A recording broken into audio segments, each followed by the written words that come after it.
Thank you all for joining us. And it is my honor and privilege to welcome everyone for this meeting on behalf of Center for Financial Accountability. I'm Priya Dharshini. I work with National Finance and Accountability on National Financial Institutions with CFA. And today's theme, the Indian Exim Bank and the need for financial accountability, gains relevance at a time when many countries are facing a serious economic crisis induced by the neoliberal capitalism and exacerbated by this pandemic that we are facing. We have seen that global finance and financial institutions have always used and exploited the vulnerabilities of countries for the profit of a few. And Indian people have been fighting, are still fighting their own battles against neoliberal policies and international and national financial institutions for their destructive investments. And they are defending their natural resources, land, water, and forest, protecting ecologically sensitive regions, demanding environment and social protection for investments, and against privatization of public institutions to defending democracy itself. And across India, the people are fighting against one or the other destruction caused by the projects in the name of development projects. And this is why it becomes crucial at this time and paramount to hold Indian investments abroad more accountable. Because our fight against neo-colonial economic policies and our fight for accountability will not be complete if we do not hold the Indian investments abroad accountable. And as we are, as the people are fighting against these policies, we see, on the other hand, the India itself trying to elbow its space into the global superpower club. And India seems to be investing heavily in developing and emerging economies. And especially Indian Exim Bank, as of September 2020, has about 266 lines of credits covering 62 countries in Africa, Asia, Latin America, and the Commonwealth independent states. And with a credit commitment of about 26.40 billion US dollars. And these investments are done in all major sectors, from agriculture to infrastructure to power to water to urban development. And most of it has also resulted in land grab, displacement, and destitutions of the people in those countries. And that is why I know I'm reiterating it, but that is the crux of, I think, the context that we are in today, that it is important as we to strengthen the struggles in India. And as we do it, it is, and fight against the investments of these bilateral and multilateral agencies and the private equity firms, it is as much important to strengthen the struggles elsewhere who are at the receiving end of India's investments, and which there have been critics of calling it a reverse imperialism and neo-colonial grab. And Exim Bank becomes crucial in this context because it is a fully government state-owned institution, and that is using the public money for these investments. And Indian Exim Bank is one of the least monitored financial institutions in India. The impact of the investments or the depth of the non-performing assets are unknown to the Indian public and does not even get the media space that it should. And in this context, it is in this context that we are holding this meeting to understand Exim Bank and the impacts of its investments better. And today we have a truly distinguished panel, and I'm very happy to introduce them to you. We have Maha Mirza joining us from Bangladesh, Daniel Ribeiro joining us from Mozambique, Dr. Rick Rowden from Washington, DC, and Professor Biswajit Dhar from India. And as we go into the meeting, I would just request you all to keep your mic muted and put in your questions and comments in the chat box, and we'll have a question and answer and discussion on once all the presentations are over. But Maha has to leave us in between to join a protest meeting, and hence we will take her questions. She'll be with us for the first 1 hour. So we'll take her questions once her presentation is over. So welcome everybody. And Nishank will open the meeting with a brief presentation of a study that CFA undertook on the Exim Bank. Nishank is a research associate with CFA. He has been working on finance and accountability of corporations for many years. He has authored the book Unfolding Crisis, The Case of Rising NPAs and Sinking Public Accountability. Nishank? Yes, Priya. So I'll be needing around 15 minutes and this I'll be sharing the report. We'll do a quick run through of the report and then we'll do a presentation on it. And hello, everyone. I'm not saying good afternoon here because we have people from different time zones. So a warm hello to everyone. And let me just start with the screen sharing of the report. And the link of the report will be shared in the chat. So you can access from there.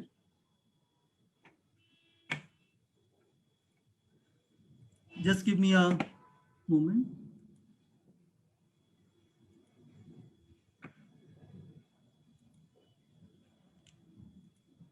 So this is the report which was published by CFA in August this year. This report has been authored by Madhvi Bansal. She has been a consultant for CFA, and today, due to some unavoidable reasons, she is not available here. So I'm presenting on her behalf. So as you can see, if I take you through the table of contents, the report has a brief about the Indian Exim Bank, how it evolved from a borrower to a lender, some data on the sector-wise distribution of the LOCs, the lines of credit of Exim Bank, some data on the non-performing assets of the Exim Bank, and 3 case studies on the Rooppur nuclear power plant in Bangladesh, Komenda sugar factory in Ghana, and a Russia Tata mine in Kamchatka region. And then there is a conclusion and way forward, and some list of there is an annexure which has a list of the more than 250 LOCs from 2002 to 2019.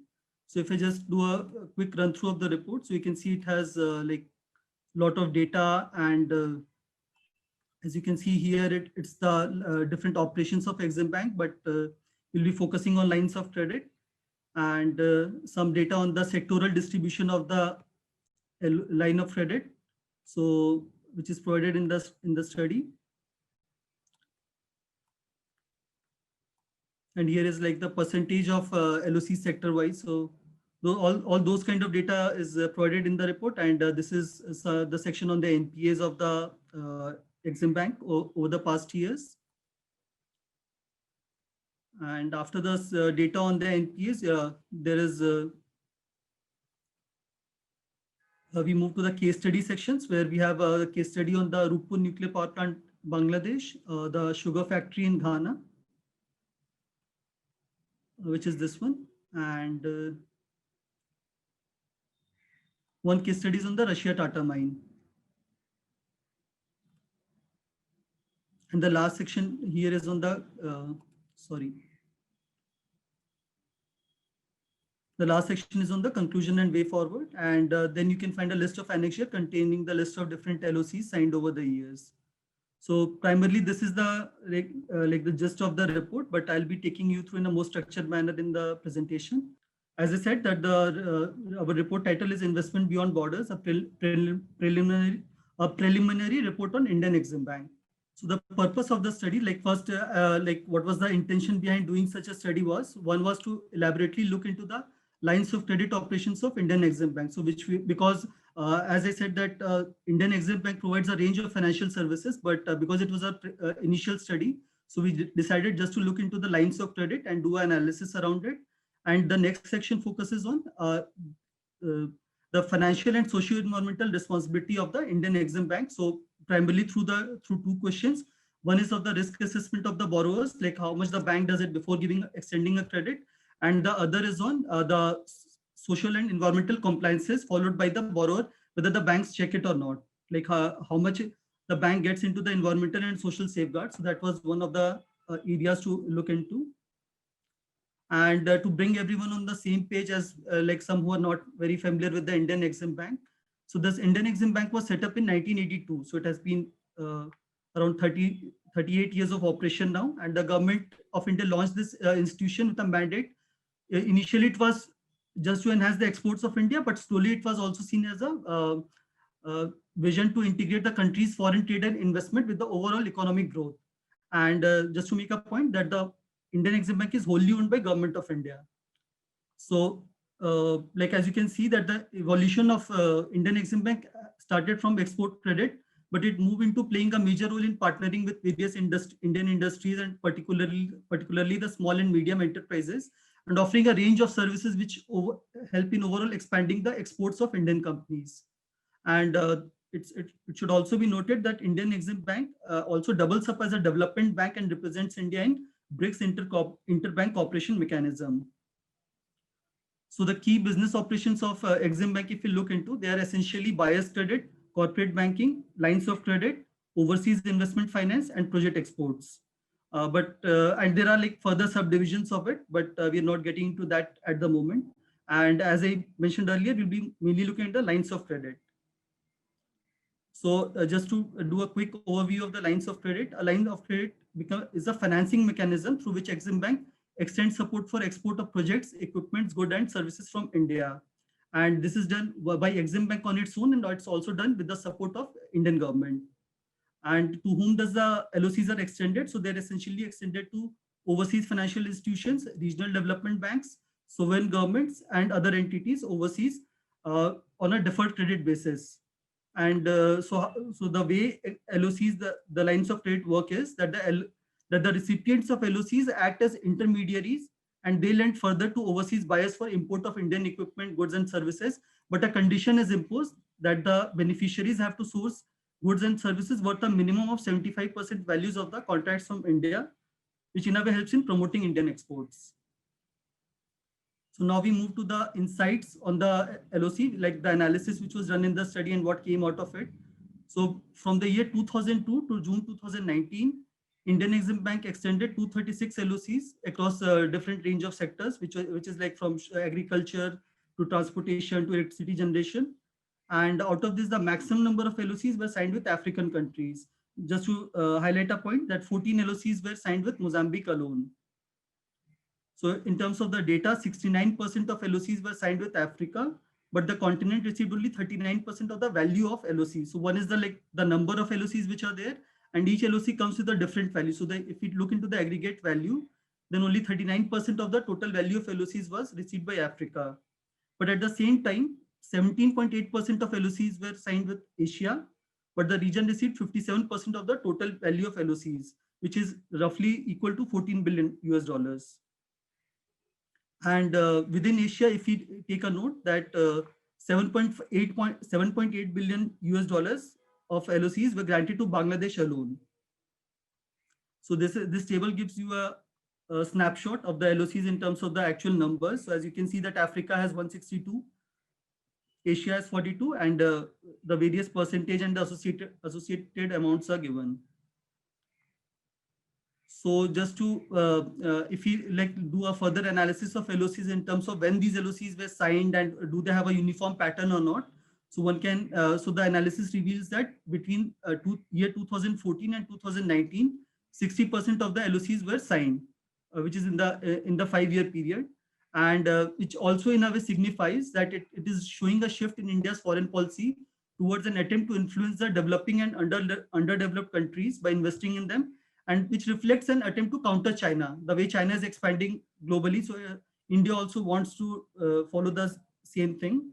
And just to make it a point that even though in the last 5 years, there has been the major thrust, but this shift started happening before that in the UPA regime itself, which is United Progressive Alliance, and NDA is National Democratic Alliance, the current ruling government in India. And yeah, so if we move to the sector-wise distribution of LOCs, which comes to 33.9% went to the power generation, to the electricity generation, transmission and distribution. 26.3% went to agriculture, and 17.8% went to transportation, which had different components. And this chart, which is a slightly older data of March 2016, but which shows where all the LOCs were extended in different sectors. You have about 5 minutes. Okay. I'll just. So this is so then we from the LOCs we move to the non-performing assets of Indian Exim Bank, which has been a matter of key concern, and especially being a financial institution, as how soundly it is working.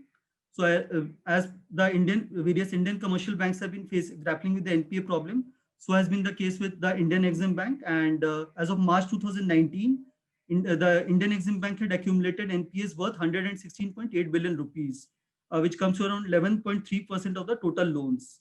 And the key thing to be noted here is that the gross NPAs rose from 2.9% in March 2015 to 10.37% in March 18, and further to 12.9% in September 18. So here is a quick snapshot of the expansion of the business of Indian Exim Bank in terms of the loans and advances. So from financial year 2008, it was 276 billion rupees, which jumped to more than a trillion rupees by financial year 2018. And if we look into the data of the NPAs, then also we can see a steady rise that from just from 4.58 billion rupees, it has moved to 120 billion, close to 120 billion over a decade. And some of the reasons which were given for the rise in NPAs of the Indian Exim Bank was around that when Indian Exim Bank started extending loans to the big corporates. And one of the key thing here is that 91.39 billion of the loans which were extended, the companies are undergoing insolvency proceedings, as in the companies went bankrupt to whom the loans were extended, which had a further repercussion for the bank. And some of the reasons which Exim Bank has stated on its own in its investor presentation, which comes to industry downturn 60%, global economic crisis 17%, project cost and time over and 12%, and liquidity issues 10%. So these are the key reasons for the rise in NPAs. And as you can see here, the various sectors in which NPAs are spread. So it's not limited to any one specific sector. And now we move on to the case study section, where first one is the Rooppur nuclear power plant in Bangladesh, which is a nuclear power plant is being set up in the Pabna district of Bangladesh, where a Russian company is primarily involved in setting it up, but an Indian company, which goes by the name Hindustan Construction Company, which is having a joint venture with Max Group of Bangladesh. So it is involved in this project, and which is spread over 250 acres, and it's a $12.65 billion, the total cost of the project. So for this one, like some of the key points are that India signed a tripartite agreement with Russia and Bangladesh for executing the project. And in October 2017, India signed an agreement with Bangladesh to provide 4.5 billion dollars of lines of credit for various projects, which included this power plant. And out of the $12.7 billion contract, 90% is being funded from Russia. So some of the key concerns, like which happens in any nuclear power plant, is that about the nuclear waste disposal, how much is the safety ensured for the people. Then there has been the problem of the cost overrun of the project. Like from initially it was 4 billion, it has jumped to 12.7 billion even before the beginning of construction, and there is no transparency around the project, and there are the environmental issues around the Padma River and the ecological balance and the disruption to biodiversity. So these are some of the key concerns around the project. And Priya, can I take like 2-3 minutes more? Yes, Nishank, but Yeah, I'll just just three quickly wrap up. I'll minutes. just quickly wrap up. Yeah. So if we move to the second case study, it's about a sugar factory in Ghana. As we can see, the one Indian company was involved there, Ceftec India Private Limited, and this project was supposed to restart operations by mid 2020, and Indian Exim Bank was involved in giving $35 million for this project. So uh, so this project was the factory was earlier set up in 1960s, but it went out of commission by 1980s, and like it was staying shut. But the Ghana government decided to revive the factory by signing a contract with Indian Exim Bank in year 2012. And initially, a line of credit was given to start a plantation scheme to grow sugarcane for the factory. And but the factory couldn't be revived because uh, after the test run, it was seen that it was not viable. So some of the reasons of failures was insufficient supply of sugarcane, poor irrigation system. There was absence of soil test by the authorities. And then the government said that the factory is turning into an NPA, and they decided to sell it for $12 million when it was evaluated for $60 million. So which was like in a way caused a loss to the Indian taxpayers by the Exim Bank, and also a loss to the sugarcane farmers in the region who were expecting that their fortunes will be changed through this factory. And the third case study is the Russian Tata mine. Just to make a point here that Indian Exim Bank has yet not been involved in it, but it was more to signify the Indian investments abroad. So Tata Power Limited, which is an Indian power company, it has a subsidiary by the name Far Eastern Natural Resources LLC in Russia, and which had won a contract for a mine in Russia in the Kamchatka region. So the Tata Power subsidiary in year 2017 won the license for it with a cost of $4.7 million. And this region is rich in oil deposits and natural gas and coal, and it has its own geopolitical importance. So the thermal coal reserves are of 380 million tons, and the coal will be used for Tata facilities in Mundra and Trombay in India. So just to let you all know that CFA has been involved in the Tata Mundra struggle, where Tata Mundra power plant has been come under a heavy scrutiny due to its disregard of environmental concerns of the local fish workers, as the power plant is in a coastal region, and CFA has already done some of the studies around it. And some of the key concerns are because the area has been in a fragile biodiversity, which would be affected due to the mine, and a lot of natural habitat, and the animals would be affected because of this mine. And also there is a lack of legal framework and insufficient protection status as of now to protect the natural resources there. So in terms of the conclusion and way forward, that we see that the rise of NPAs of Exim banks reflects a lack of due diligence mechanism and risk assessment before extending the loans. And there is a need for the bank to strengthen and make public its social and environmental due diligence norms, processes, and findings. And there should be more information also on the review of its own internal operations for ESG parameters. And there is no mechanism of grievance redressal at the moment in terms of the people who are communities who are affected by the projects. And the study says that the investments of Exim Bank should follow a few principles around transparency and fiscal integrity, accountability, sustainability, and inclusiveness. So that is a brief presentation about the report. Thank you, Nishank. I would now request Maha Mirza to share her thoughts. Maha Mirza is a researcher and activist from Bangladesh. She has completed her PhD on political economy in Belford University, Germany. She writes regularly in national newspapers on the energy issues. She is an active member of the Save the Sundarbans movement. Maha, you have about 15 minutes. Thank you so much for giving me this opportunity. Uh, and thank you, Nishank, for this very useful presentation. I'd be very interested to go through, especially the case study on the Rooppur power plant. So thank you on that. Actually, we have a long working history with CFA, particularly during the anti-Rampal movement time, and I got to meet many of our Indian activist friends through initiatives taken by CFA, and it was always great to work together. So I'm thankful to CFA for this initiative.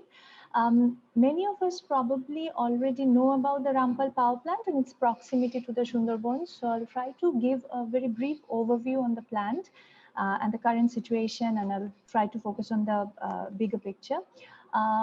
Most of you already know that Bangladesh government is in the process of constructing a 1320 megawatt coal-fired power plant at the southern belt of Bangladesh, and its location is only within 10 kilometers from the largest mangrove forest in the world, the Sundarbans, which also shares borders with India. So an agreement was signed between the Bangladesh Power Development Board and NTPC from India in 2010, and the agreement ultimately led to the formation of a joint venture company, which is called the Bangladesh India Friendship Power Company Limited, which is more than a $1.5 billion investment, which is basically coming from Exim Bank. I think it's already a known fact that the Sundarban area contains a massively rich network of tidal canals and rivers, which includes more than 1,800 square kilometer of water bodies, which are also deeply connected with the Bay of Bengal. And this tidal forest is extremely rich with natural resources, especially floral and faunal diversity, including hundreds of plants, fish species, mammals, birds, reptiles, and etc. And as you probably know, that the Sundarban has been declared as a natural World Heritage Site by the UNESCO. And as you know, the UNESCO mission, which visited the Sundarbans in 2016, had advised Bangladesh government to withdraw from the power plant, from Rampal power plant. considering the immense potential of danger of coal burning in the area. But however, the recommendations made by the UNESCO are not taken seriously by the government.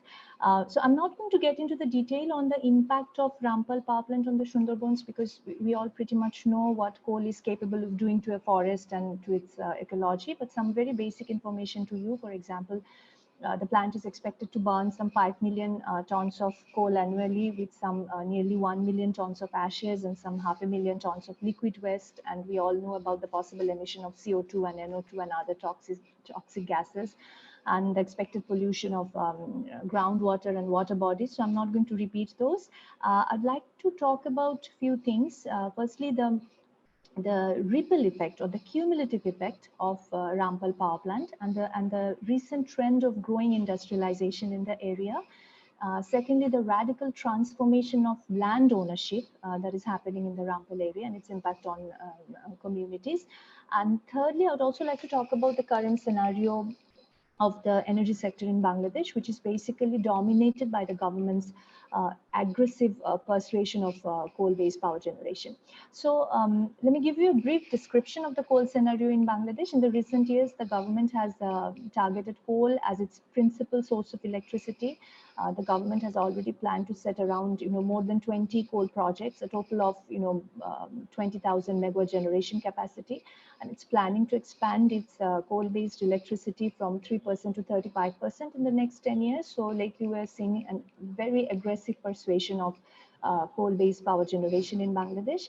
And this coal-based energy plan has nothing to do with the energy scarcity of the country, because we already have a surplus installation capacity of around 9,000 megawatts, mostly based on natural gas and farnest oil, which means Bangladesh is actually overbuilding its power sector. So yes, we can very confidently say that Rampal power plant is not a vital need for the country at this point.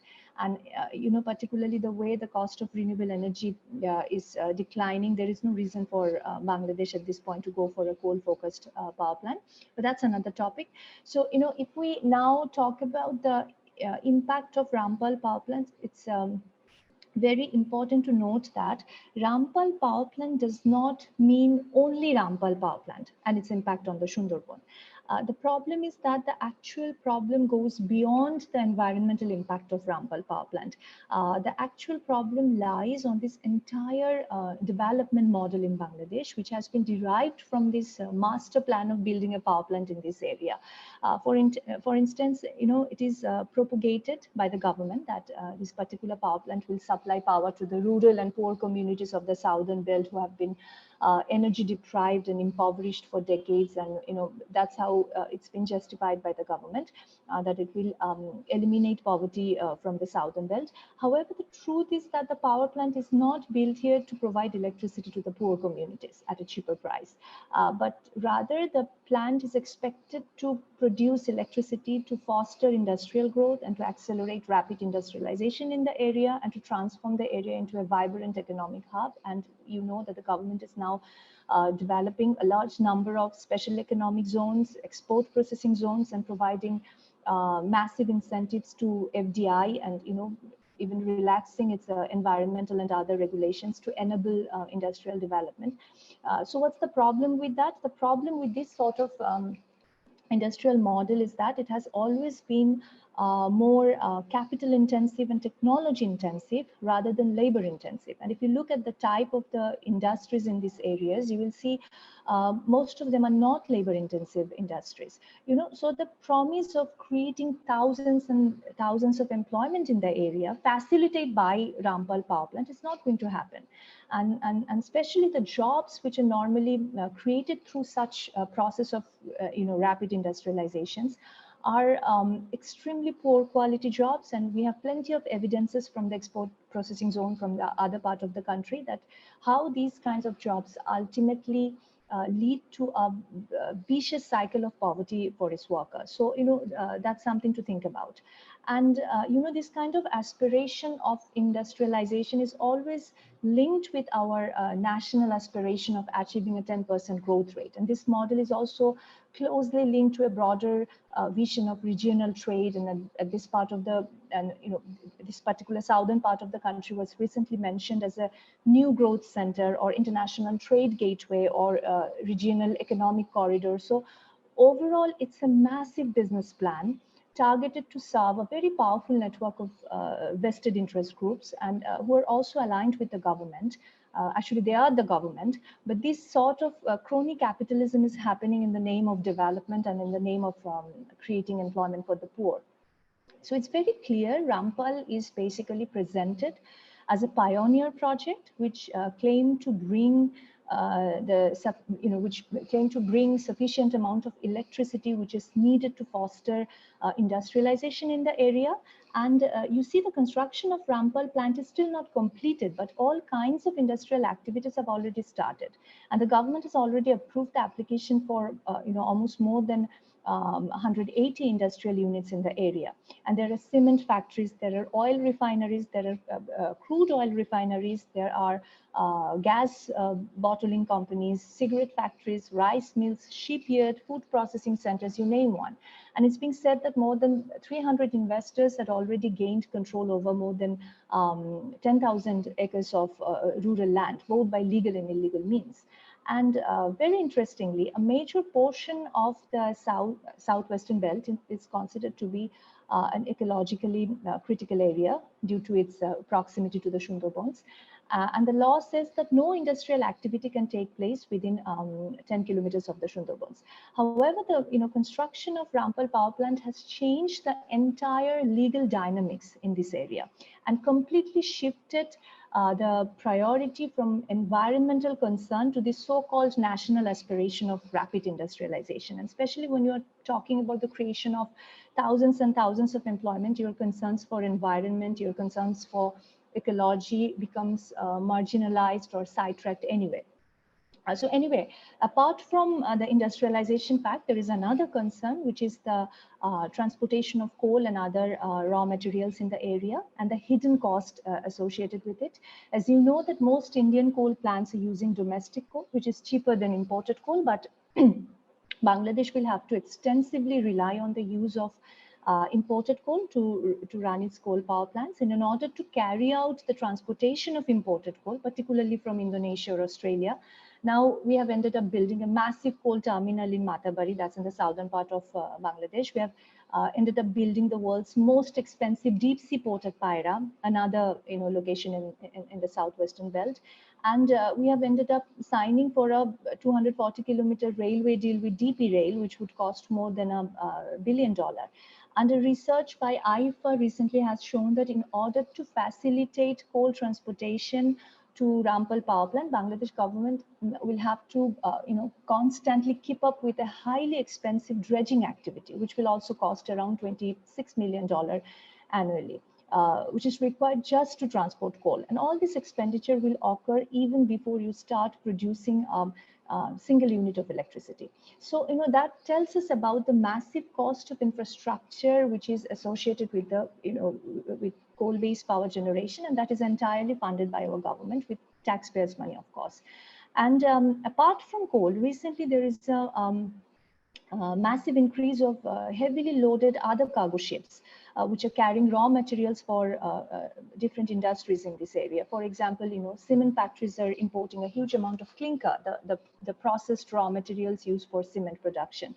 And one report is saying that river traffic in the Sundarbans waterways has increased by more than 200% in the past 7 years. And the situation is alarming because some reports are published in last years confirming that there is no treatment plants in the area, there is no proper drainage system in the area, there is no wastewater treatment plant, and some of the operating factories are already highly polluting, for example, the cement factories. And that's why it is important to understand the ripple effect or the cumulative effect of this project, because it is not possible to separate the effect of Rampal power plant from the overall industrial planning for the region, which is inspired by the construction of Rampal power plant. So we have to understand the scenario in a bigger context. For example, in addition to all this environmental... Maha, you have about 3 minutes. Okay, yes, I'm already done.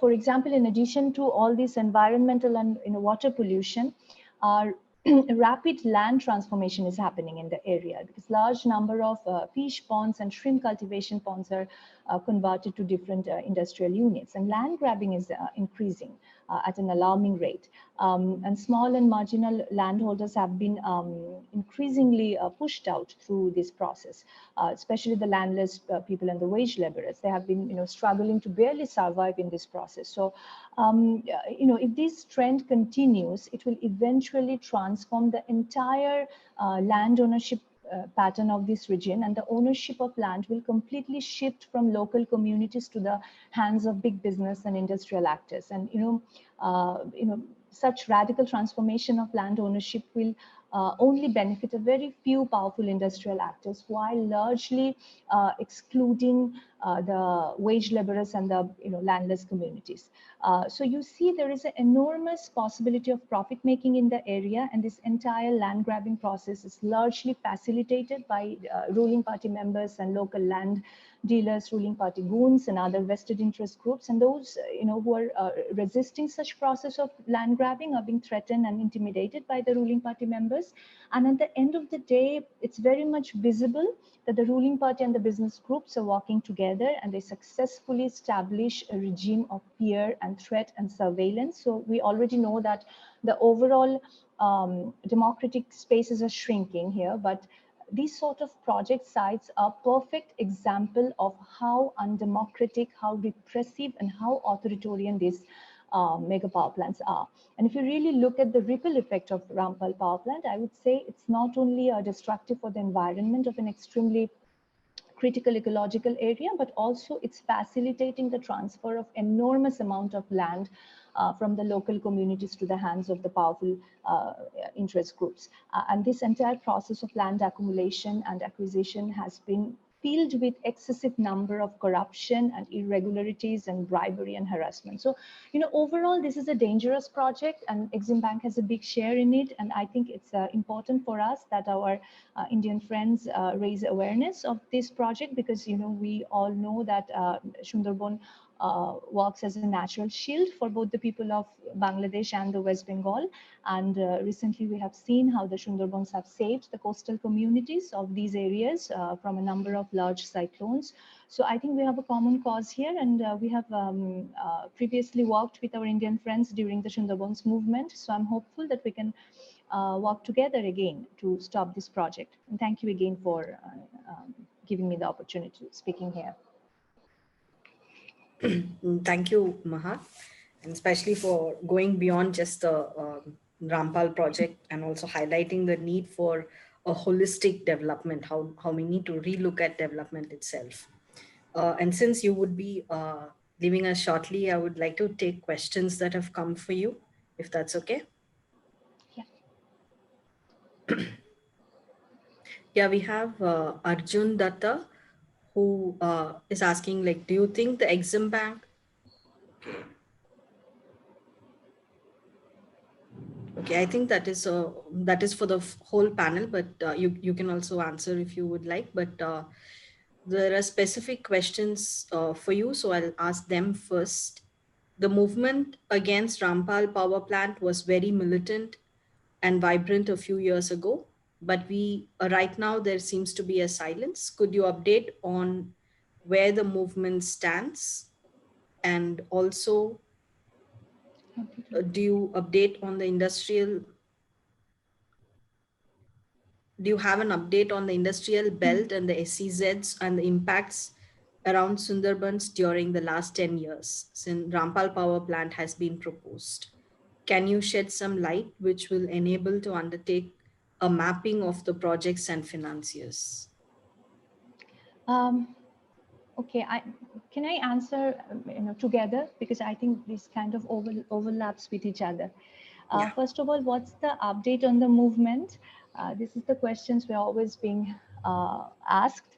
First of all, it's true that the colorful days of the movement somewhat declined, but I'd like to remind all of you that the anti-Rampal movement have continued for a very, very long time. It's been nearly a decade, and it's true that We have not been able to stop the power plant. However, we believe that movement has been successful in terms of raising immense level of awareness against coal-based power generation. And I wouldn't say that the movement has completely declined. It just the context and the reality has changed in last few years. So the earlier focus of the movement has shifted a bit. For instance, back in 2010, when we first started talking about coal pollution and its impact on forest and agriculture, Rampal plant was the only coal-fired power plant back then. And at that point of time, it was important to raise awareness against coal pollution because people didn't have much information regarding coal. So it was a new issue on the table.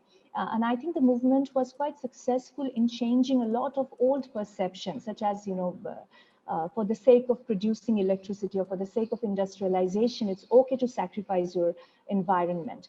So I think Sundarban movement was able to challenge this, traditional thinking on environment. And back in 2016 and 17, the movement, it came up with its own alternative energy plan and started discussing on the potential of renewable energy in Bangladesh. And to be honest, back in 2016, it wasn't easy to talk about renewable energy because it wasn't simply convincing enough that renewable energy can produce a huge amount of electricity at a cheaper price. So, back then the focus of the movement had gradually shifted from one Rampal power plant to the overall possibilities and potential of renewable energy in Bangladesh. And I think the movement also played a pioneer role in bringing the discussion of renewable energy in public domain. And now at this point, renewable energy has become a reality and many governments in the world are politically adopting a zero fossil fuel position anyway. So I think we have entered a different phase of time in which it doesn't really make sense to talk about one Rampal power plant only, because there are a few more mega coal power plants are coming up and it's equally important to stop those.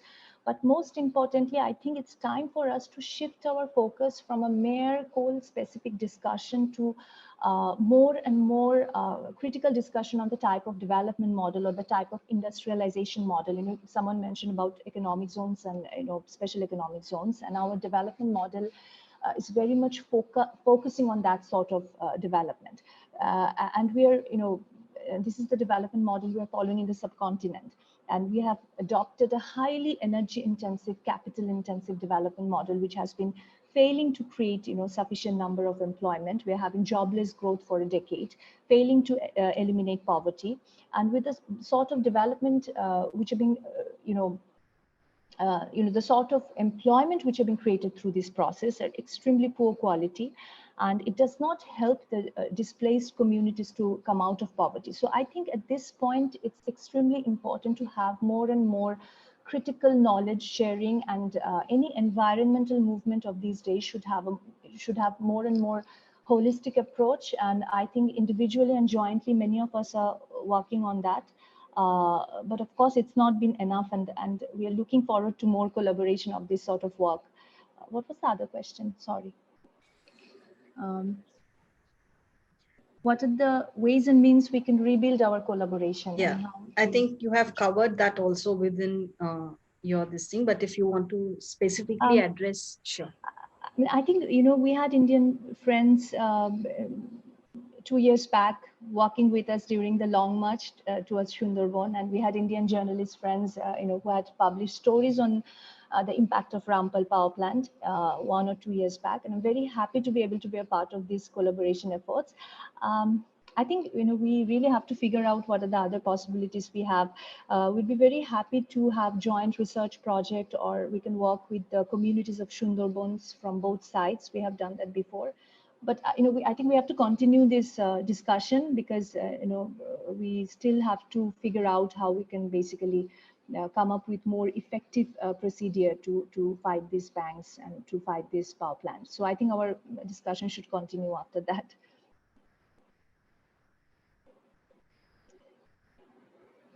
Thank you, Maha. Thank you so much. I would now request Daniel Ribeiro to share his views on the impacts of the Indian Exim Bank in Africa. Daniel has been an activist for the last 24 years, since he was a teenager, and he has a very deep rooted sense of justice. In 1998, Daniel, along with other citizens, formed the grassroots movement to oppose a Danish-funded toxic waste incinerator project that was planned in the neighborhood of Matola in Mozambique. They were eventually successful in stopping this incinerator, and through this process, Daniel was instrument in founding of Livaningo, Mozambique's first environmental justice organization. In 2004, he was also instrumental in the creation of Justica Ambiental, meaning environmental justice in Portuguese. I hope I pronounced those right. If not, I'm sorry. Daniel continues to be central in JA, where he is currently the technical and research officer. And JA is one of the leading civil society nonprofit organization in Mozambique. Daniel, you have about 15 minutes. Hi, everyone. So thank you very much. Really privileged to be on the panel. Also been very interesting listening to all the presentations. I'll be speaking a bit more about our experiences, more working on the ground with communities affected by different projects. And some of these projects happen to be from Indian companies and Indian investments. So it'll be more from that angle. But we haven't focused specifically on the Indian investment side. I'll put a screen share just so some images. And let me just try to do that. Can everybody see?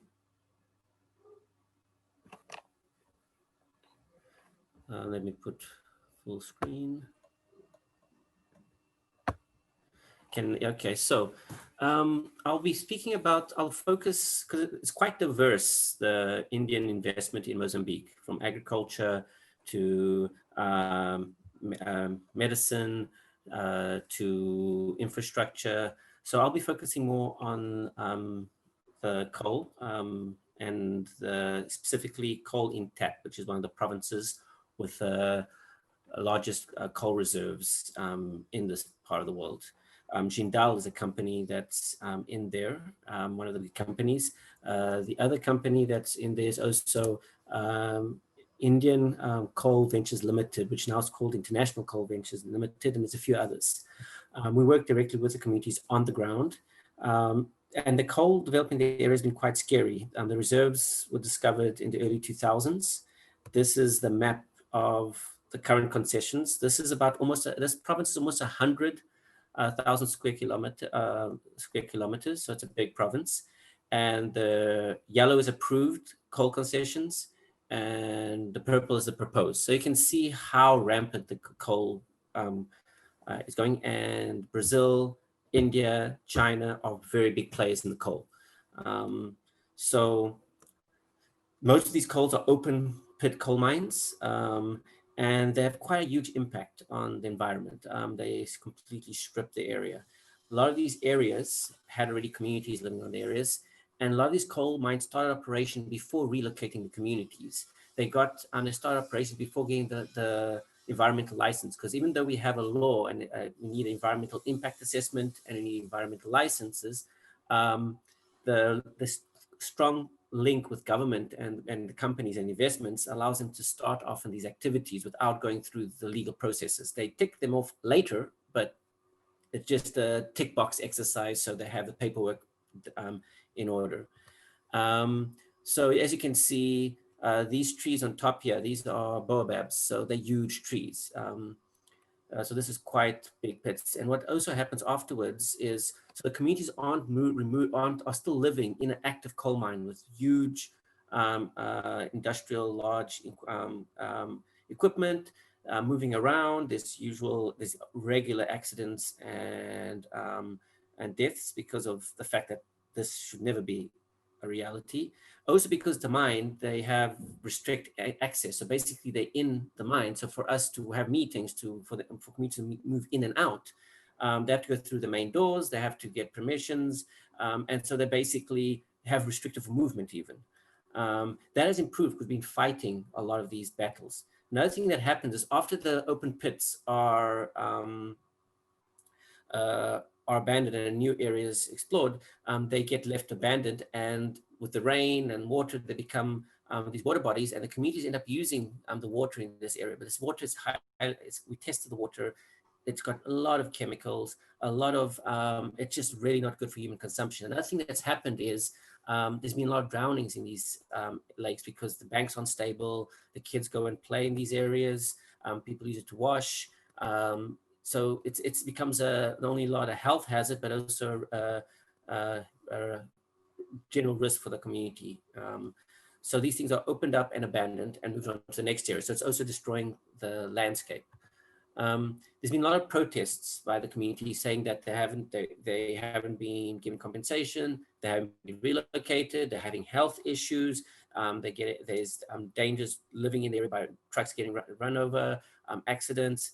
The amount of dust in the area is shocking. Within a day, you get layers and layers of coal dust over everything, over a lot of these are farmers, so a lot of the crops are getting a lot of dust, and the crop yields are getting affected. So it's really an unacceptable way of living. And we did make legal cases. We did a complaint to the UN Rapporteur for Just Habitation and Human Rights. The Human Rights Watch came and did a report on the coal sector and found huge amounts of human rights abuses. And we've taken cases to court at the provincial level. It's quite shocking the kind of rulings we've had, because at the provincial levels, one of the rulings stated that the communities were in a private mining area and they shouldn't be there because that land belongs to Jindal. But the case wasn't that. The communities have been living there, the indigenous communities have lived there for hundreds and hundreds of years, and the coal company came in. So the rulings have been ridiculous. We've taken it to the court, and only now at the national level court, we're starting to have some victories in which they're now demanding that Jindal start doing proper relocation. And they started putting some houses, and about 2 years ago, we started having the first communities resettled. But the problem is the conditions and where they've been put is also unacceptable. So just going back to, so this is the dust from the coal mine. And this is the train that comes and loads it. But the thing is, there's no restrictions. There's no fencing, and it blocks the movement of the community from one area to the other. So a lot of the communities, what they do, they actually go underneath the trains, as you can see here, and there's no one's checking on movement. They just blow a whistle and start moving, and people have to get out of the way. And there's been a few incidences, and so this is generally a functional, large-scale functional mine with communities living in and about, and it has constant cases of accidents and so forth. The relocation area is also unacceptable. They put it in, the area is an arid area, so communities usually live near water bodies or near little areas where there is rivers, streams, or some natural water body. Because the rainfall, they can't depend on the rainfall. They've been relocated to a very arid area. Farming has been impossible. The soils are completely unproductive. The houses that a lot of them are cattle farmers. They've been having major problems with cattle die-off and the health of the cattle. They just haven't adapted to these areas. They've been relocated. The houses that were given have been, this photo was 1 month after we went to visit some of the communities that have been relocated, a month after they've been given the houses. And you can see the rafters are skew, they're bent, the drains inside, it's just unacceptable. And the temperatures in the area, it's one of the hottest places in Mozambique. Summer, it's common to go over 40, and they just have a zinc roof. So inside, the communities they can't say, traditional houses have mud and straw and they're very thick layered walls. And so it's quite, it's to deal with these high temperatures, and they're given houses that are completely unadapted to the local reality. So the communities don't stay in the houses, it's too hot, so they sleep outside, and there's been an increase in malaria. And so you can imagine, this is a meeting we had discussing some of these issues, and we've made formal complaints and highlighted that it hasn't met what was promised. It doesn't meet the minimum requirements by law, but still it's been very difficult to get any success or even when the ruling, even the court case that we have won, Jindal hasn't reacted to those rulings. So we're now having to go appeal, and it's just a very long process. And all this time, people are dying. People are not imagining to farm to sustain their livelihoods. So the area that they relocated the 4 communities, they've put about 4 water holes in it, which is inadequate, but also the quality is terrible. Like after a month and a bit, only 1 was still working. And that's the reality of everything. I'm trying to tick the box and really don't care about how people are living. The other community, which is another coal mine, is the IVCL, the International Coal Ventures Limited, another Indian coal mine, and the same story. They haven't relocated the communities. They built a road right through the middle, and there is a huge number of deaths from being run over. Actually, the community leader was run over last year.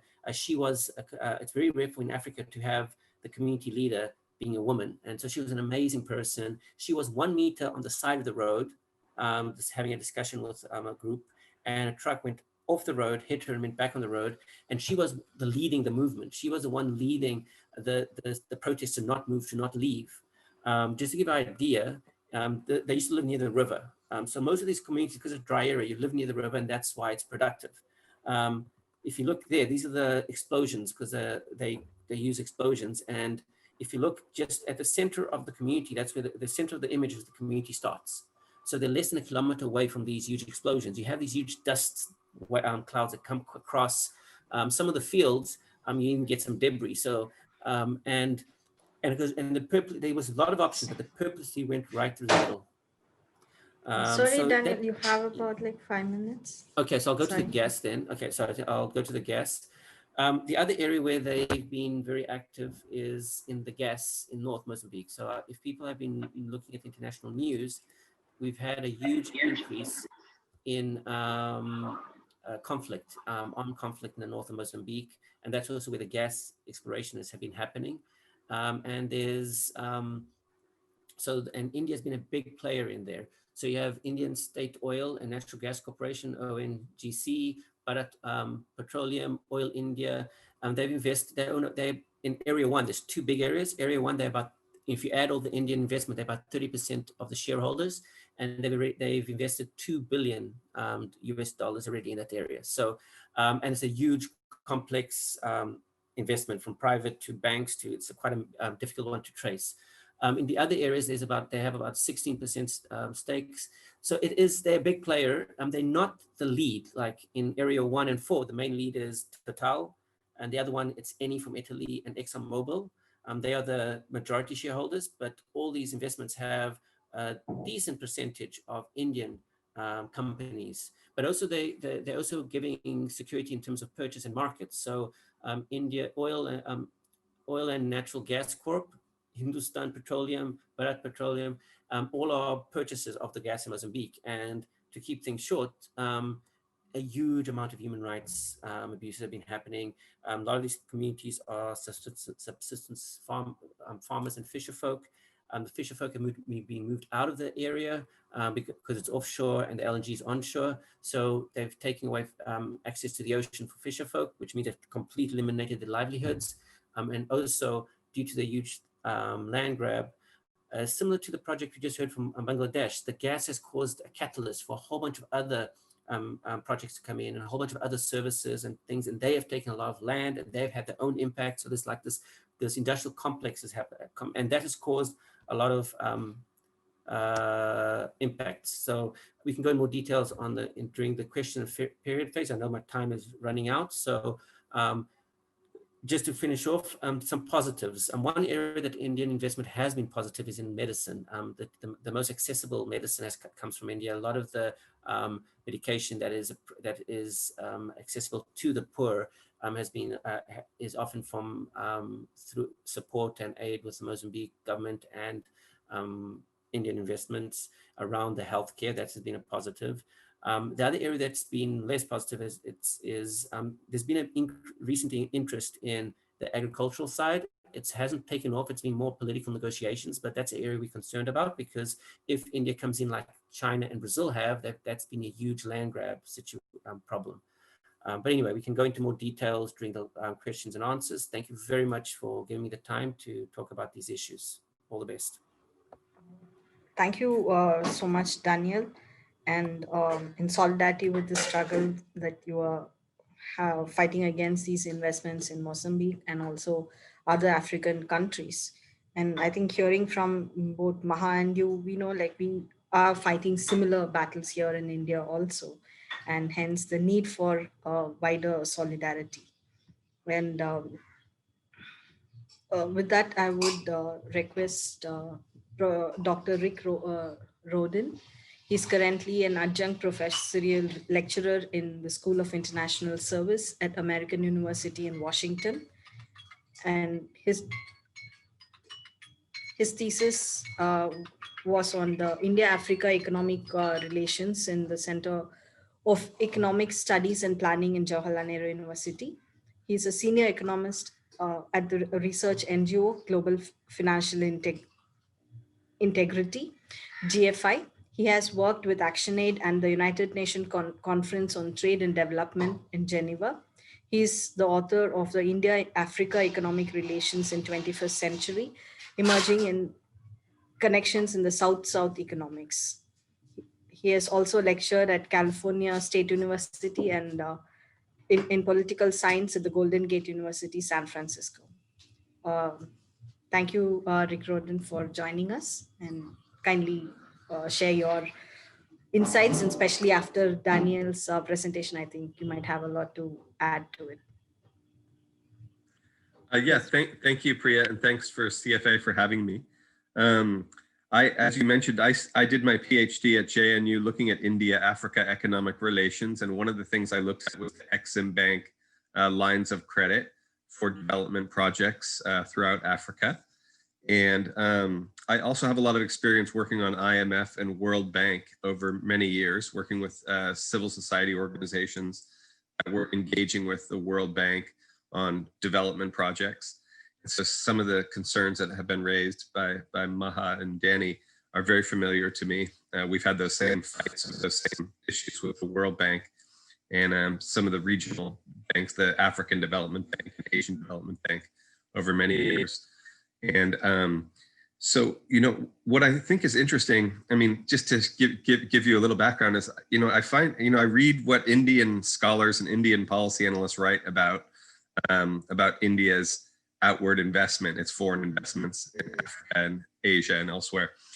And I also think it's so interesting how they're very critical of China. Often I'll read Indian policy analysts criticizing China and its role in Africa or its role in Central Asia.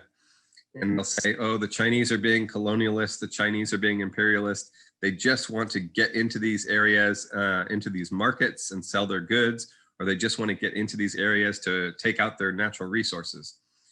And then sometimes some of those same policy analysts will say, when they're talking about India's interests, they'll say, well, India has a strategic interest in Africa because we want to get into those markets and sell Indian goods in those markets. And we want to get into Africa because we want to get those natural resources out for ourselves. And so I just think it's a little bit ironic. And so sometimes I've actually written to some of these authors and I say, well, that's very interesting. How will Indian engagement be any different or any less imperialist or any less colonialist than China's engagement that is being criticized? Like, how can you tell me that India's investments or India's trade relationship will be any better or any different or any less exploitative than China's? And people don't usually write back to me when I ask them that question. And so I think that's a very interesting thing. So when we think about this stuff, I have a list of questions that I've sort of put together over the years that I would like to ask Exim Bank. Or it's like, I mean, you could think of it as like a checklist or a list of demands you would like them to implement, but I have them in the sort of in the form of questions. So let me try to do my share screen and I'll go through this really quickly. Let's see. Can you all see that okay? Yes, Rick. Okay, let me see if I can just get it to, okay. So in terms of monitoring and evaluation, I would say Does Exim Bank have what we call an information disclosure policy? Civil society groups pushed again the World Bank and other multilateral development banks to adopt these waivers. It just says which one of your documents will you make available to the public, and which ones will you not make available, and why not?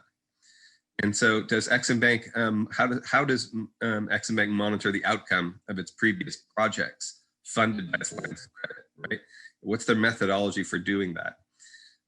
Do they have these project completion reports? I've written to the people at Exim Bank in their Africa office in South Africa. I've written to the ones right here in Washington, D.C., where I'm located. And I say, do you have project completion reports, and are they available to the public?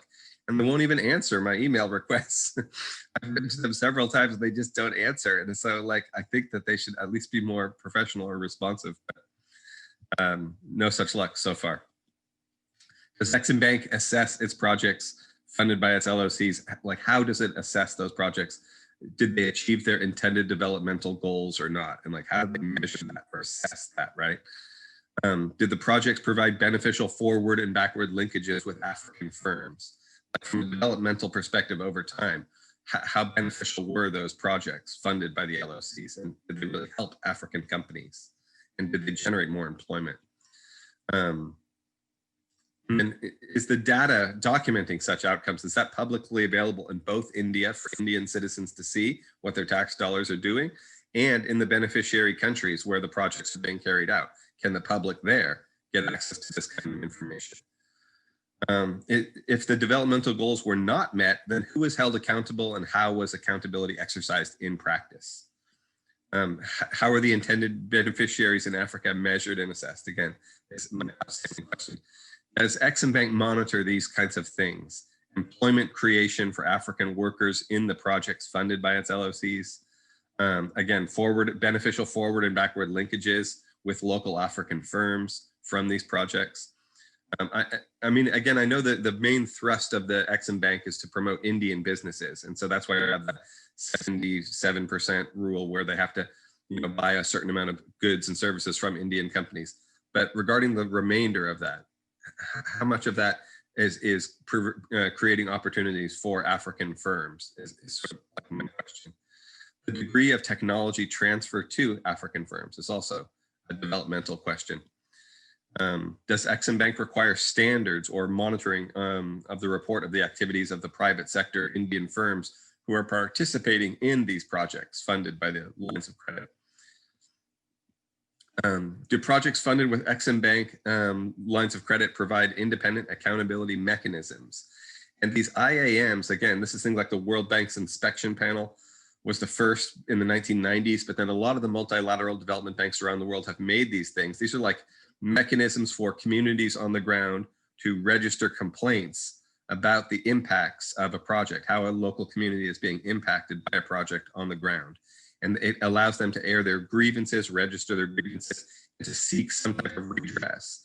Now, the World Bank's inspection panel and many of the other IAMs, we call them IAMs, independent accountability mechanisms, but of the World Bank and the other multilateral development banks are far from perfect. In fact, they're very flawed. They don't go the whole mile because they don't really provide legal recourse for people on the ground in the communities affected. They don't really allow people to sue the World Bank or to sue the African Development Bank or the Asian Development Bank. That's really ultimately what you need. You need to have actual real legal recourse. So these IAMs are totally flawed, but in some cases they have actually provided some communities with compensation, with redress. They've been able to change the way a project is being carried out in midstream. So there is some usefulness to them, as flawed as they are. And so what I would like to see is the Exim Bank ever going to make one? Is it going to do something similar like the other multilateral banks have done? So that's a question I have. Does Exim Bank ensure that projects are funded with its LOCs require free and prior informed consent? We call it FPIC, of communities on the ground as a mandatory prerequisite for project approval. Again, this is a basic thing, like have you gone out and told impacted communities about the project, how that's going to be impacted, how they're going to be compensated, how they're going to be affected, and given them the right to say, no, we don't want this project. It's just free and prior informed consent. is that a condition or is that built into the project approval process at all? And if it's not, you know, it should be. There's a huge reason around the world why we know that you have to get that buy-in and support from local communities. If you don't have it, it can usually lead to problems. Does Exim Bank encourage African governments to support freedom of the press freedoms, and to take steps to improve their annual scores on the Reporters Without Borders World Press Freedom Index? Again, you can't have free and prior informed consent. You can't have any type of accountability and transparency unless the press is free in the country where the project is happening. Again, you know, I see these policy analysts criticizing China for going into places like Central Asia and other parts of Africa where the governance is terrible. And they're saying, oh, the Chinese are just taking advantage of this. They're propping up dictators. It's so unethical and bad of the Chinese. But like, what are the Indians doing? Like, shouldn't we ask that same question about what's the governance situation like in the countries where India is carrying out these development projects? And do people have access to free press, and free press that's critical? Again, particularly for investigative journalists, I'm asking, does Exim Bank encourage African governments to support the safety of the press, particularly the safety of investigative journalists, not just the press generally, but investigative journalists in particular, who are really critical. Their role is really critical in analyzing what's going on in these development projects. Does Exim Bank encourage African governments to strengthen and enforce the freedom of information legislation? There's something like 120 countries around the world have adopted laws, legislation about freedom of information, being able to access documents and information from your own government. Dr. Rowden, you have about 5 minutes. Okay, that's fine. Thanks.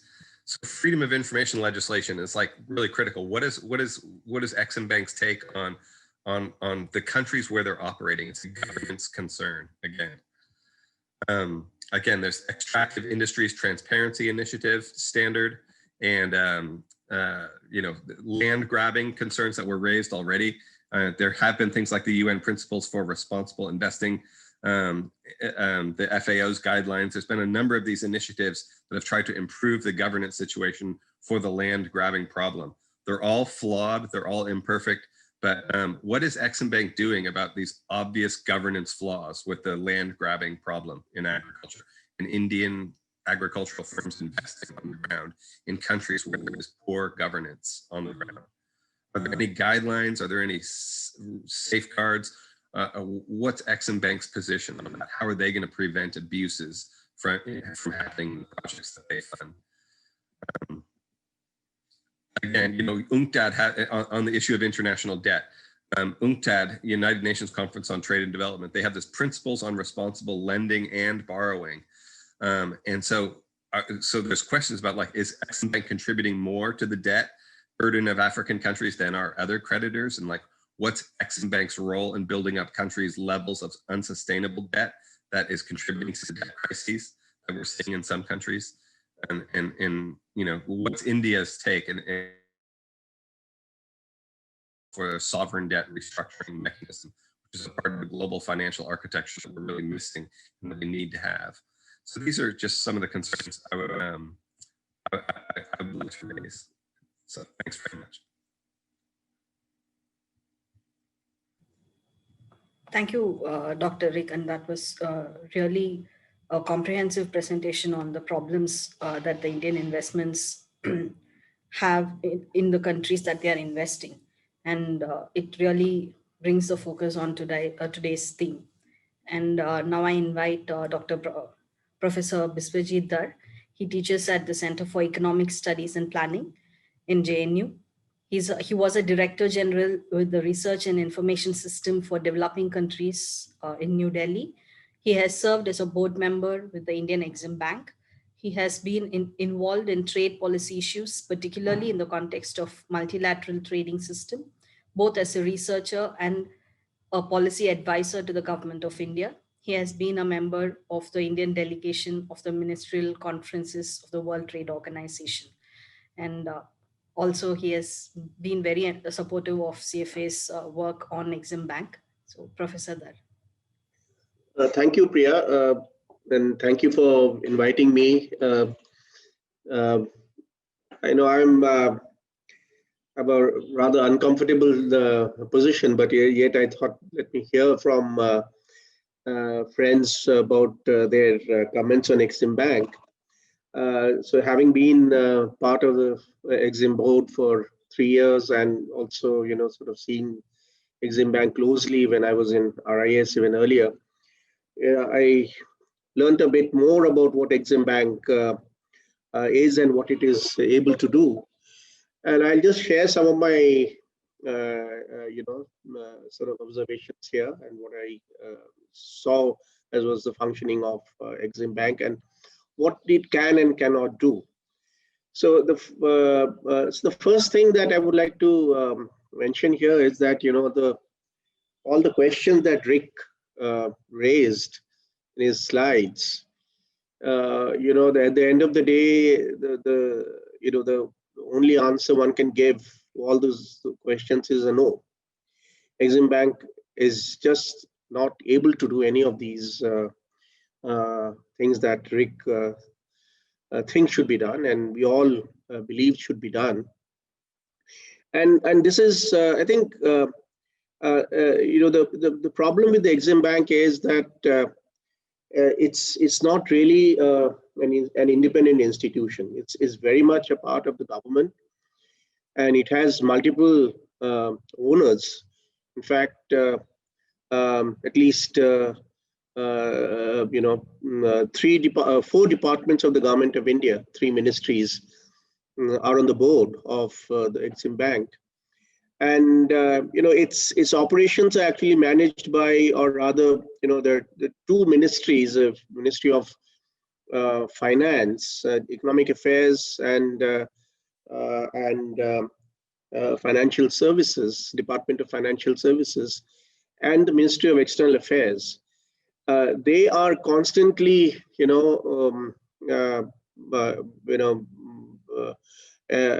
engaging, for want of a better word, in terms of seeing how the Exim Bank can actually be used, quote unquote, as an instrument to serve India's external economic policies.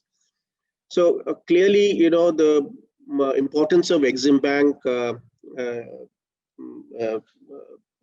increased after India emerged in the global stage as a provider of funds. I won't even say development funds.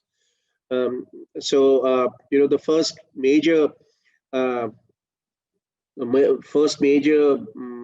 I would say initiative in that respect was the Africa-India Forum Summit that took place in 2008.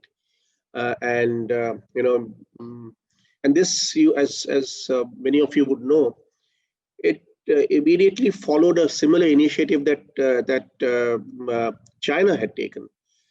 China had reached out to African Union in a big way, and India followed suit in 2000. Some months later, and that really put the Exim Bank in a central position, because this was the only institution that the government of India had for providing this kind of support. And it was basically Exim Bank was basically providing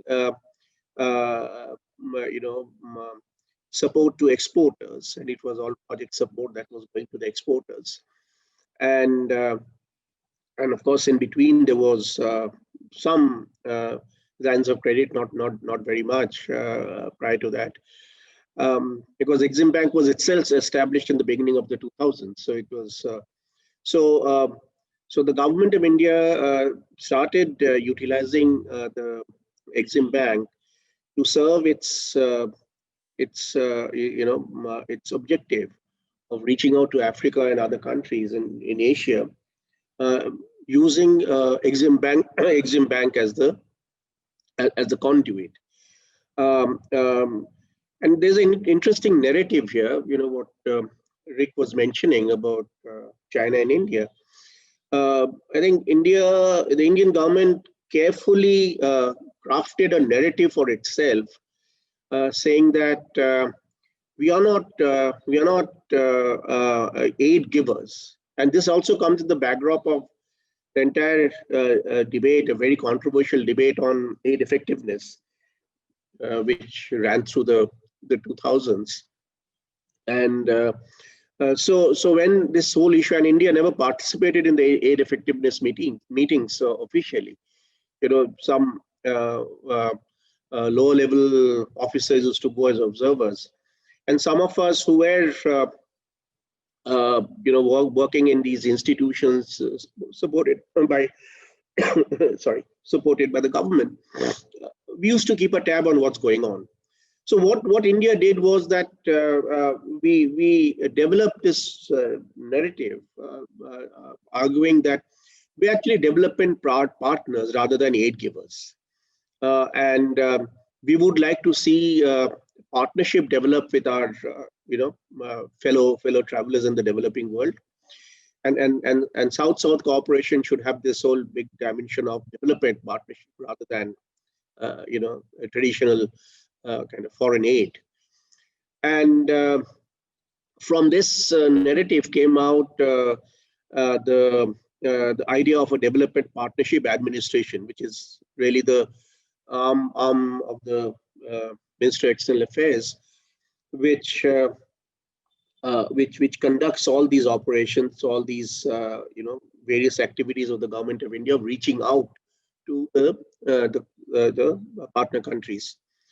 So if you have a frank discussion with the government officials, you would hear from them that the process through which these lines of credit are actually disbursed is the following. India merely responds to a certain a demand made by a partner country. So our response is demand driven rather than the traditional aid givers strategy of a supply side kind of a thing. So mostly we have seen foreign aid coming in, the foreign aid givers or all these bilateral agencies of the developed countries coming with a package and selling it to the countries, the recipient countries. So India said, no, we are moving out of that framework. We don't believe in this framework. It's an exploitative framework. So what we would do is we would listen to our partners. We will see if there are, if they have interest in developing certain infrastructure or economic projects, and largely projects that would actually add value to the countries concerned. And then we will respond to their requests. Now, and that's where the Exim Bank comes in. So it's actually Exim Bank is not someone who's actually making an independent decision to go out and invest in any country, and therefore clearly all these questions of accountability. I would say cannot be directly addressed by Exim Bank, because in the first place, this whole process never started from there. And if I may also say that there isn't a great independent process through which projects are assessed. A prior assessment of the processes projects are made. It is. You can just imagine how government takes decisions in domestically, how projects are handled here, and you can then fast forward and take it to the international space and see how these projects have been funded. So there's absolutely no difference, because these are all sort of policy oriented stuff, and there is no independent assessment prior or post the whole project, so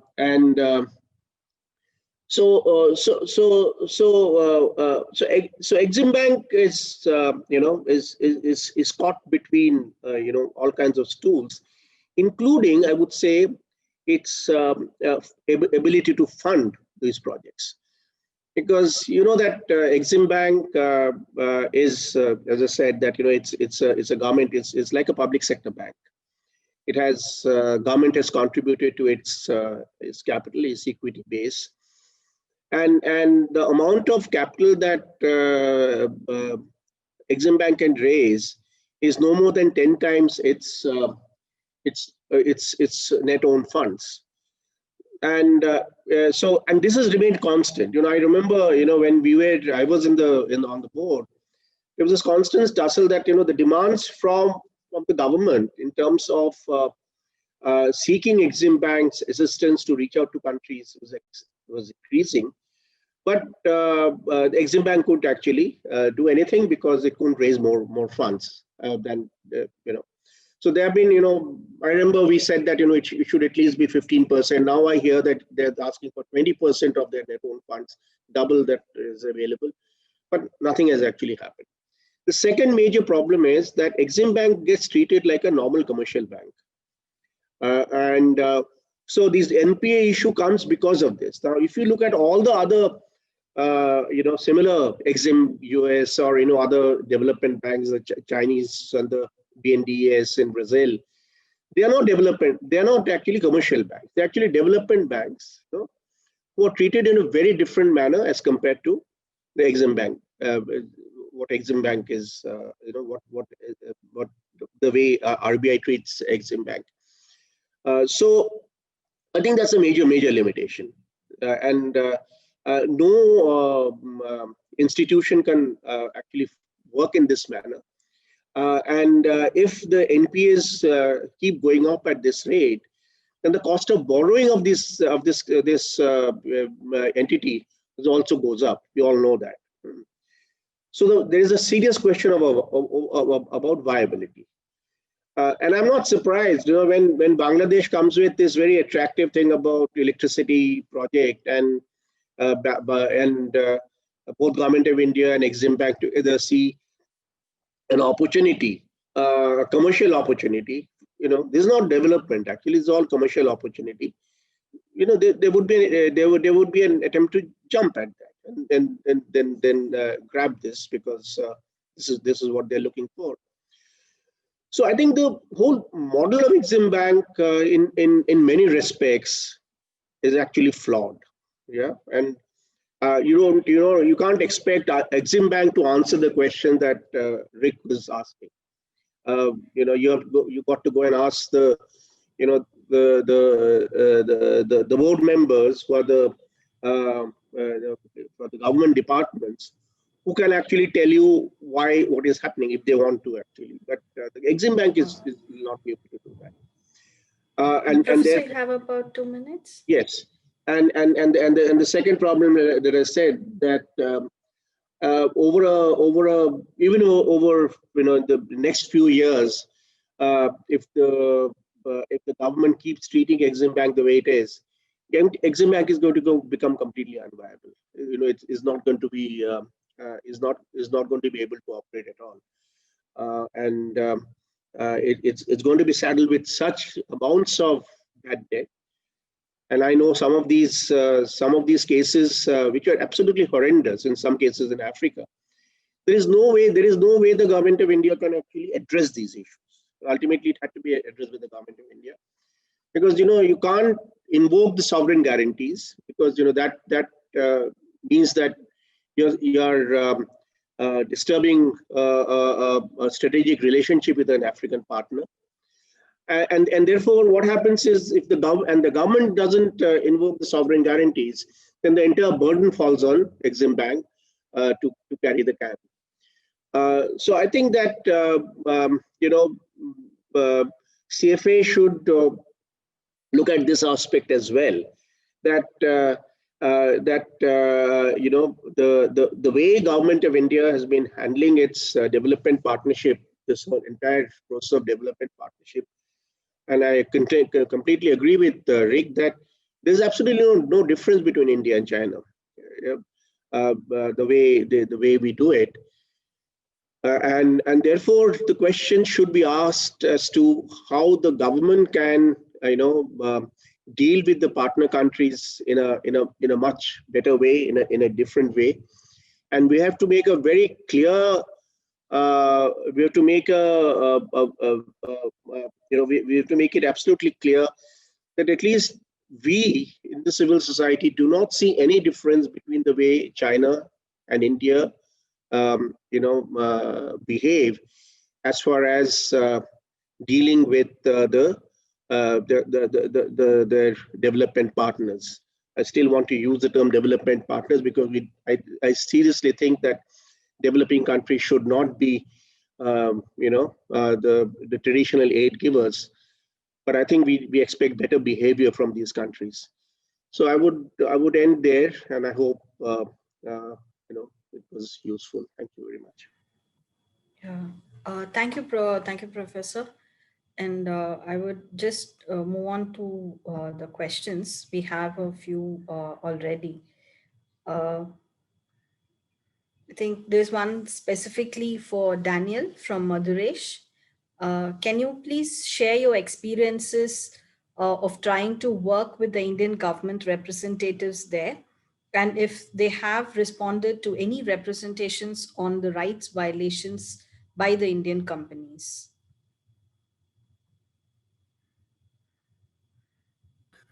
Hi. So yeah, the relationship as I said before, the focus hasn't been per se Indian investment, but what we do notice is there isn't a structure in which we can put the grievances forward. A lot of in some embassies you have the aid and trade component of the embassies, and very clear and very public. What you do have in India is you have the cultural and the development partner part of it, and that is very clear. There's a lot of interaction and very easy access to the individuals within that sector. But when it comes to investment, it's very much a relationship between the Mozambique government and that part of that sector of the trade. So it's very out of the public, very unclear how it works, very little transparency. Jindal has been on the media often, and other companies, other investments have problems, and there's no statement or reaction or any kind of official comment by any Indian representative of the embassy around these issues. They kind of don't get as involved. In the gas, it's more difficult because they're not the lead, they're shareholders. So in projects with the shareholders, it's very easy to say, look, that Total is leading that, or Eni is leading that process. We just want to, so it's not, it's disassociate. When it comes to Jindal, VCL, there's been a lot of news and we don't get any comments, we don't get any supports, and it's very unclear how to go, in which channels to go forward with this. And a lot of the time they are independent companies. We do not regulate. It's the government's role, the Mozambique government role, to regulate and guarantee it's their operations and that they follow the law and all that stuff. So it's not a very. But then again, we haven't invested enough time in that, just based on the fact that we don't see it giving that much fruit. But part of the reason maybe it's something we should test more and explore more. Thanks. Thank you, Daniel. There's one, I think, a comment for Rick from Maduresh, thanking for his presentation. And he also says that, responding to some of the questions that Rick had posed, that most of us know the answer is already a big no in all counts, but it is a good reminder for us and a task that we have to work on ahead of us. And a question from Ashwati. What, according to you, Indian civil society can do to engage with the Indian Exim Bank? Well, thank you. I just want to say I agree with everything Biswajit has said. I think what was interesting about what he said is that it's not really up to Exim Bank per se so much, these issues, but elsewhere in the Indian government, the Development Partnership Association, DPA, or RBI perhaps, whoever has the greater influence over Exim Bank. But at the end of the day, I would say that, civil society groups have to start engaging with Exim over these kinds of issues. And I mean, the traditional way to do it, I mean, in the case of the World Bank in the US, but in many of the other multilateral regional development banks around the world, is that you ask to engage with them and they will say no to you. And then you start protesting outside of their headquarters during their annual meetings. But eventually they will start to engage with organized civil society. And that's when you can issue your demands. I realize the answer is no to every one of my questions, but that's right now. What about over the next 5 years and the next 10 years and the next 15 years, right? Will the answer always be no? And I don't think so. I think when people organize and mobilize and push, the transparency and the governance of Exim Bank and how it operates with its partner countries can be improved. And I think one of the most important ways to do that is to develop international solidarity linkages with civil society organizations and academic groups and media groups in the countries affected with civil society groups at home in India. So I know this has come up previously in a lot of the work on the land grabbing problem. There are organized groups in India who've tried to make solidarity linkages with civil society organizations on the ground, addressing the land grabbing problem in some African countries. And I would like to see a lot more of that over the next 5, 10, 15 years going forward. So I think that there are ways to do this. It's long and it's slow, but it'll start by Indian citizens engaging with Exim Bank. And like I said, they may not be welcoming that at first, and none of the regional multilateral development banks in other countries around the world welcomed it at first either. They ignored civil society, and they only engaged when they were forced to through public protest and political pressure over time. So that's what I would encourage. Thank you, Rick. And for Professor Dhar, Arjun Datta had asked, do you think that the Exim Bank have over leveraged its activities, which led to the increasing trend of the deterioration of its asset quality?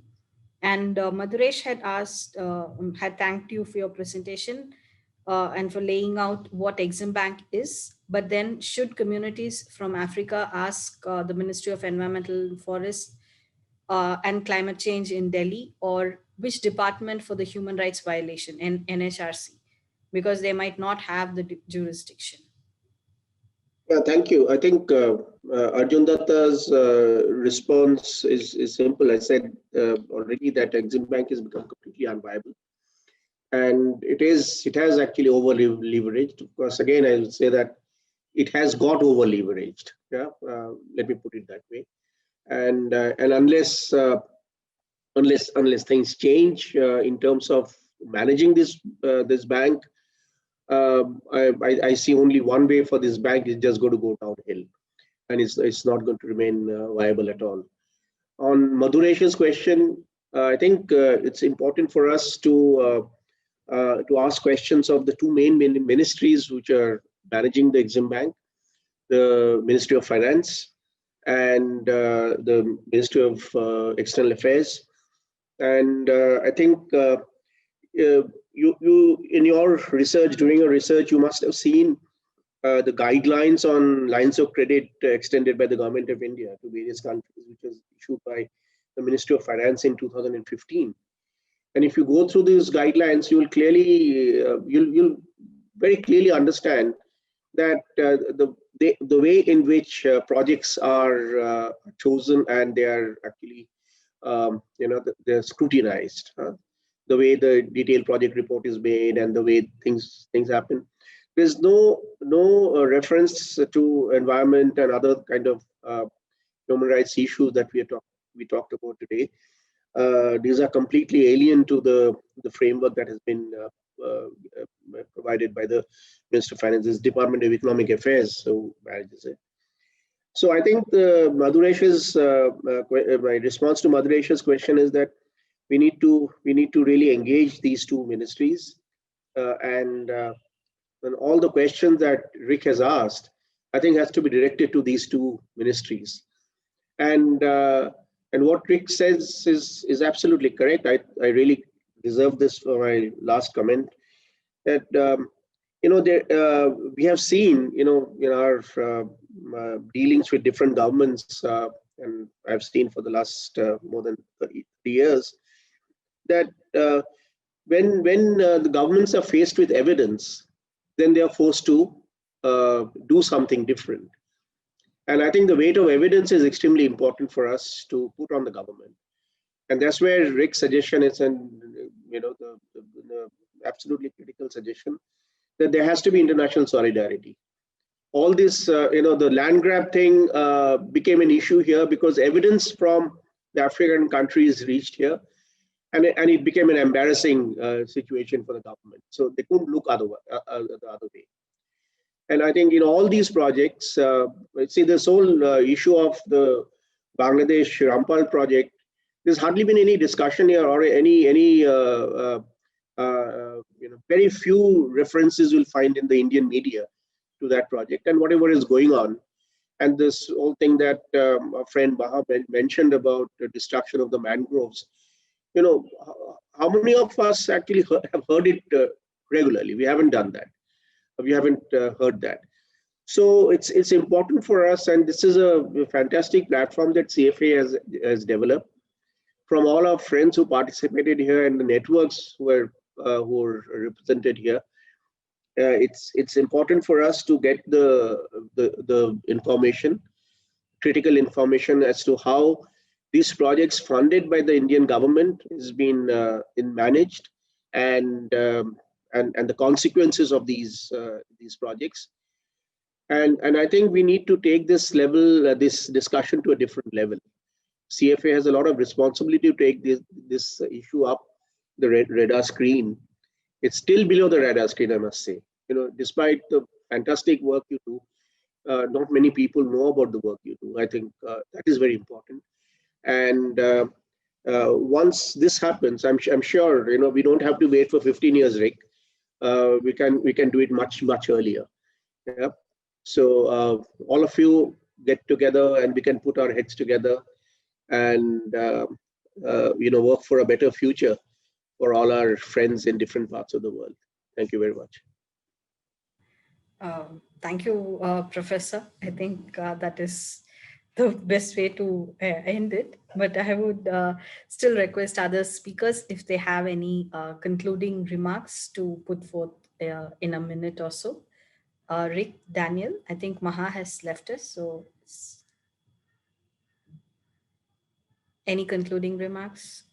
Yeah, I would just say that, I really think the big push in the Exim Bank loans in recent years, as the report suggests, is that this is part of India's effort to compete with China for influence in Africa and in Asia. And I really think that if they're going to try to be a big player on the world stage, India has to really clean up its act and become much more professional. And I think that means competing more on all the issues that I listed. Some of the answers to those questions could be yes, or there could be positive benefits to these projects. And where they do have a beneficial developmental impact, where they are actually helping people on the ground and improving the situation in the local economies, Exim Bank should be proud of that and should be able to show that and should be able to highlight that. And they should do it in project completion reports that they make public. So it's not like they have only things to hide and that they're scared, but they should actually be proud of the good things that they do, and they should be able to show that. So if they want to have a big influence and play on the world stage, like all the rhetoric suggests coming from the MEA and the Ministry of Finance, then they should show it. They're going to have to really put some weight behind that and take it much more professionally. It's going to be taken seriously on the global stage. Otherwise, it's just going to be one periodic fiasco after another, making India look bad. So they've got to decide if they want to be a serious player on the global stage, they're going to have to get much more professional. And they're not going to just do that out of the kindness of their hearts. They're going to do that because civil society will press them to do it. So that's how I would wrap it up. But thank you for having me today. Thank you, Rick. Daniel? Yeah, I also want to ask for strengthening the relationship between civil society in Africa and elsewhere in the world with Indian civil society. There's a richness in Indian civil society that we can learn from. There's a lot of potential that we can do working together. As India goes more and more international and tries to get more influence in Africa, we can link up a lot of we're fighting, the companies we're fighting here of getting also civil society is fighting there. And I think there's this link up, and this is really where the potential lies to really. So yeah, basically I was right at the end. I said I like really happy that we may have the space to and create this link, and we'd like to continue. So basically, find opportunities for joining different struggles in the north, in India and Africa. That will really strengthen everything and put pressure on these investments. Thanks. Yeah, thank you. And I think this meeting and the discussion especially has been quite enlightening for us in trying to understand the impacts of the Indian investments, the lack of accountability, and also trying to understand the dynamics between a neoliberal, a government with a very neoliberal outlook and its development bank. And definitely, as Professor Dhar has now pointed out, like there's a lot of work to do, and I hope this is really a beginning towards holding the bank accountable. And before I conclude, I would really like to thank all the panelists and the participants. We wish we could have reached out to more, but it was a very fruitful and interesting discussion. And Madhavi for the report. Unfortunately, she could not join us for the presentation. And my colleagues Nishank, Ashish, Gaurav, and Joe for their inputs, and all other friends at CFA who had taken up different levels of trying to reach out and putting in questions and all of that. And Deepthi especially for, and Anu Muhammad from Bangladesh, and Deepthi from Mozambique for helping us to put this together.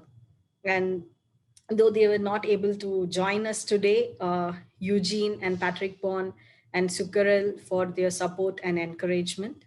And we really hope that we would all meet again sooner with more ideas and more plans and work towards working together. Have a good day, good evening, good night, everybody.